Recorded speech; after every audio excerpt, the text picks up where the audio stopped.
14 was one of the best and worst years of my life. And that's because, well, my grandma died. And also around that same time, I started being really passionate about lifting weights. So my whole life, I've been lifting weights. But after my grandma passed away, seeing her quick decline, not only because of cancer and different things that were pumped into her body that slowly but surely killed her, um, the fact that she didn't have any muscle mass on her and she didn't really exercise. So, seeing that and also going through my first breakup inspired me to start going into the gym. Now, this is where the problem is. I started going to the gym for that reason, but my workouts didn't align with my reason. My workouts, my routine were for something more catered to bodybuilding. So, isolated exercises such as, let's say, leg extension. It's working the quads, of course, but it's only working that one area and it's not in a functional way. You're not like throughout the day just sitting and extending your legs like this. That's not a functional movement. So the real reason, like I mentioned, of course, going into the gym, 14 years old, okay, I want to put on some muscle, I want to feel stronger, I want to feel better. And when I'm my grandma's age, I don't want to have to be carried around. I don't want to have to be taken to the bathroom and have to have my ass wiped by someone else.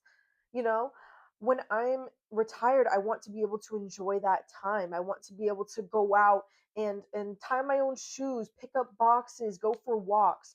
So right over here's my notes, so that's why I keep touching this here.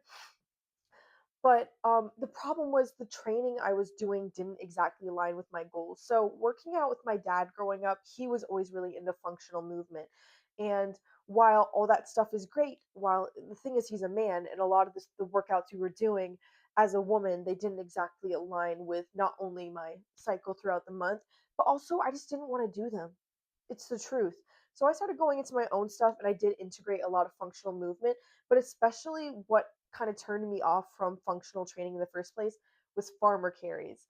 And farmer carries is probably the epitome of functional movement. You have something heavy and you're walking with it. Now, that turned me off completely from it and it kind of just like misdirected me to now I'm just going to do isolated muscle exercises.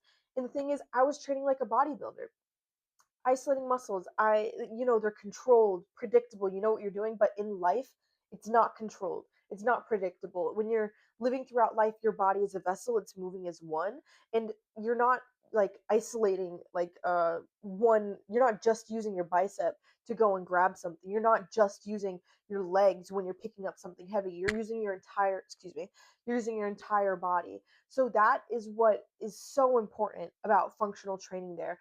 So I was getting stronger in the gym. Don't get me wrong. In the past few years, I've been getting so much stronger in the gym, but I've not exactly been getting stronger for life, for real life circumstances. You know, obviously, I can hip thrust this much, I can leg press this much, but in my life, you don't catch me like this and shit.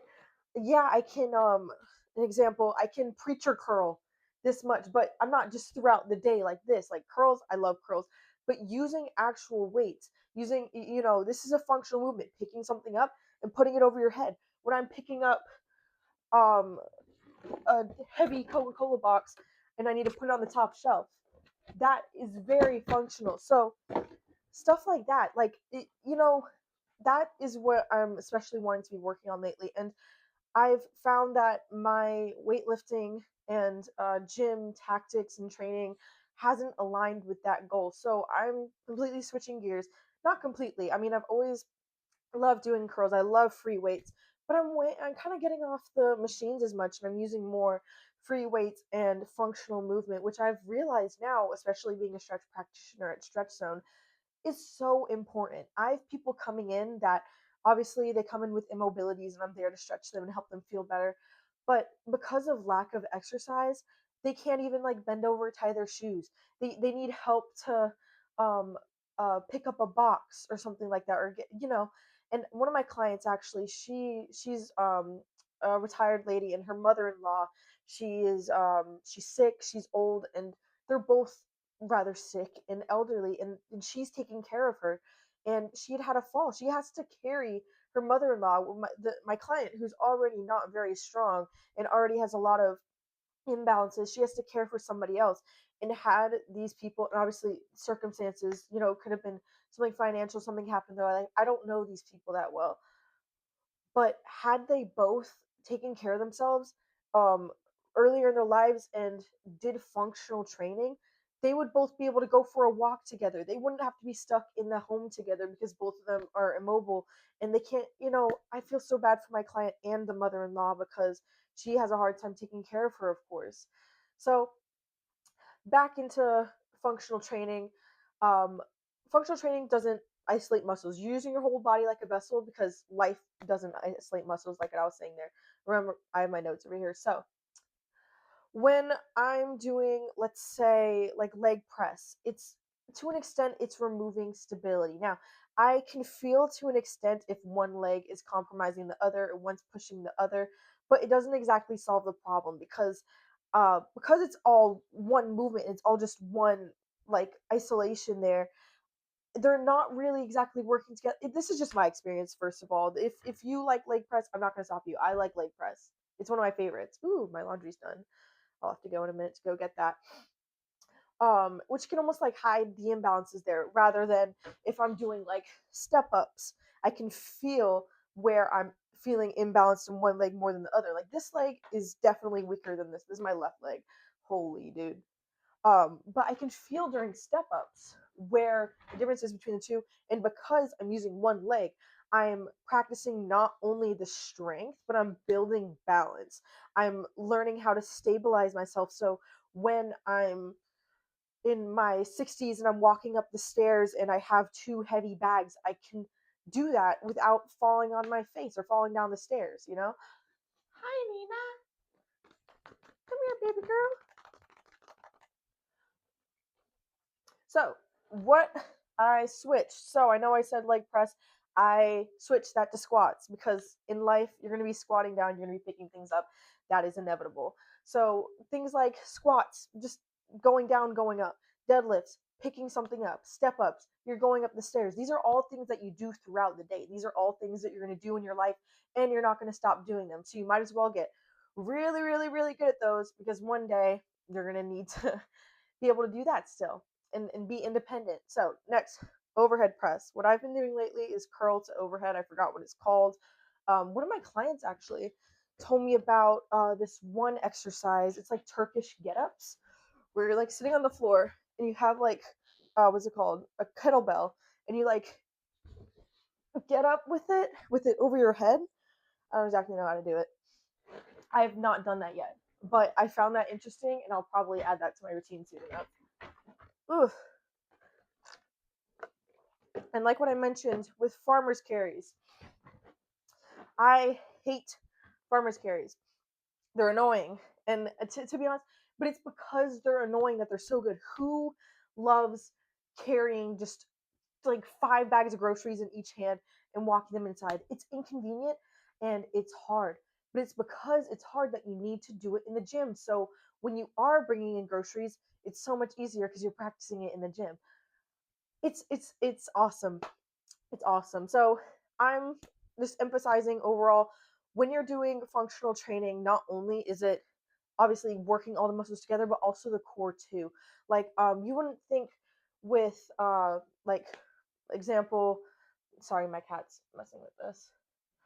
Like with leg press, obviously legs, you'll feel that in your lower back too.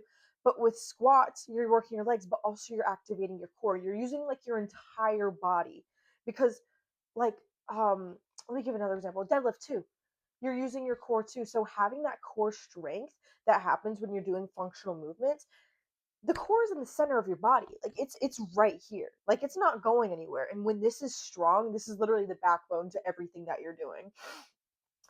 I'm looking at my notes again. Sorry guys. So the big difference, just bodybuilding and functional training. If you want to have the perfect bikini body and you're training for a bodybuilding show, be my guest. Be my guest. Please, dude. I love a lot of machines. I love leg press. I love the goofy shit. I love it. It's fun. But when am I going to do that shit in real life? I lost the plot. I lost the plot and I've been just reflecting on that. I hope this mic is still on. I've been reflecting on that and I lost the plot. My thoughts and reasons is when I'm retired, I don't want to have somebody else do shit for me. I want to be able to wipe my own ass. Is it that bad to say, guys? Come on now. So, and this is not only about that, but it's also about how I feel. I want to feel strong day to day. I want to be able to be like, yeah, mom, I'll help you with the groceries. We got that. I want to be able to carry or I already do, but my laundry up the stairs without being winded. I can run up the stairs now and not be winded. And that's because I'm doing incline walking. I do incline walking. So when I'm just walking day to day, I can do that and not be out of breath. Doing shit that you already do in life, but turning up the notch, doing that in the gym makes life so much easier. I just want to live life more. I want to live life more with longevity, live long and be healthy. And I want to just be able to live life day to day with more bliss and more ease. And that's the whole entire reason I'm switching from like bodybuilding type training to more functional. So, real talk, machines aren't useless. I don't think that they're useless. They've helped me a ton. They helped me put on loads of muscle. I've been very happy with the results I've been getting from them. But I'm steering towards a different direction, and that's fine. This is my Coke Zero. I got like 2 cases. They're so good. Mm. They're good for rehab, or if one area of your um, muscles is weaker than the others, you can isolate that, of course, and it's good for beginners because obviously you just it's the lift is already set up for you. You don't have to worry about your form that much. I mean, you know what to do to an extent, of course. Like preacher curls, you know what to do. But for something more like integrated or functional, you really have to focus more on that. So for beginners, it's it's good, and overall, I'm happy with the results that I've gotten from it. But steering a different direction, that doesn't mean that I think it's not for everyone, or not that it's not for everyone, but everyone to just get away from it. It's just more from my goals and what I find value in and what I find important. Because what's important to me isn't having the biggest glutes in the world. Yeah, it's a really nice upside. It's a great benefit. I'd love to have a dump truck booty. Come on now, who doesn't? But at the same time, what is a dump truck booty if when I'm in my 60s, I can't pick up a box? Because all I did was the body pump, booty pump classes, and I didn't like learn how to squat and pick something up. And that's what I'm saying too. Like with squats, obviously I'm not perfect with my form yet. I'm still working on that. It's because I go to the gym alone sometimes, and sometimes I mess up. But like with a squat, not only is it the weight itself, it's the form, it's the function. And I'm sure if you're watching this, you already know that. But my point is, there's like a little piece of carpet here that I have to go over. Oof.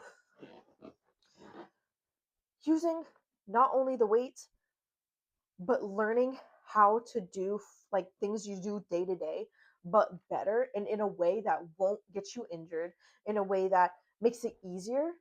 Come on now. If you live life now good, you're gonna live like even. I mean, this is common sense, guys. I'm explaining this to like a 5-year-old. I don't even need to tell you this. You're just watching this because why are you watching this? Oh, but yeah, no, I'm excited. I'm excited for everything to come. I'm excited for when I'm in my 60s and retired. I can still go for walks, and I'm excited to look like it's not even about like looking 40 when I'm 60, but feeling 40 or 30 when I'm 60. And like I take pretty good care of myself. I'm going to the gym, I'm eating healthy, and doing that now, you're you're set. At the end of the day, if you're going to the gym and you're building muscle, like I wouldn't worry too much about it. But with my goals and my direction, that's what I find important. So I hope you found this interesting.